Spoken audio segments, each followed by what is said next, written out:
छत्रपती संभाजीनगरमध्ये शिवसेनेत पालकमंत्री संजय शिरसाट व जिल्हा प्रमुख राजेंद्र जंजाळ यांचा काय वाद नवीन नाही। मात्र आता पुन्हा या वादाला फोडणी जे येते एका बॅनर दिला चित्र आपल्याला पाहायला मिळतं। खरं तर राजेंद्र जंजाळ हे महानगरपालिकेचे उपमहापौर नुकतेच झाले आहेत। मात्र असं असताना जे आहे ते या ठिकाणी एक बॅनर लावण्यात आलंय भविष्यातील महाराष्ट्राचे मुख्यमंत्री माननीय श्री राजेंद्र भाऊ जंजाळ। याचं कारण म्हणजे काल जे आहे ते राजेंद्र जंजाळ यांनी जे आहे ते संजय शिरसाट यांच्यावर टीका केली होती की संजय शिरसाट यांना जे आहे ते त्यांच्या मुलीला उपमहापौर करायचं होतं म्हणून ते नाराज होते। आणि यावर बोलताना संजय शिरसाट यांनी सुद्धा उपहासात्मक टीका केली होती की राजेंद्र जंजाळ यांना उपमहापौर पदासाठी शुभेच्छा। मात्र असं असताना याही पुढे जाऊन ते असं म्हणले होते की राजेंद्र जंजाळ भविष्यातील मुख्यमंत्री होत, भावी मुख्यमंत्री होत, यासाठीच त्यांनी शुभेच्छा दिल्या होत्या। आणि त्याच वक्तव्याचा धागा धरत जे आहे ते आता कुठेतरी राजेंद्र जंजाळ यांचे समर्थक असलेल्या आदित्य दैवळ यांनी जे आहे ते क्रांती चौकात अशा पद्धतीचे बॅनर लावले आणि पुन्हा कुठेतरी ते राजेंद्र जंजाळ यांच्या समर्थकांनी जे आहे ते संजय शिरसाट यांना डिवचण्याचा प्रयत्न केलाय।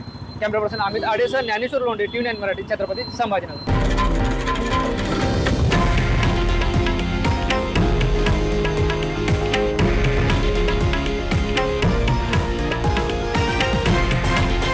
हे आहे देशातील नंबर 1 न्यूज नेटवर्क आणि आपण पाहत आहात TV9 मराठी, एकमेव।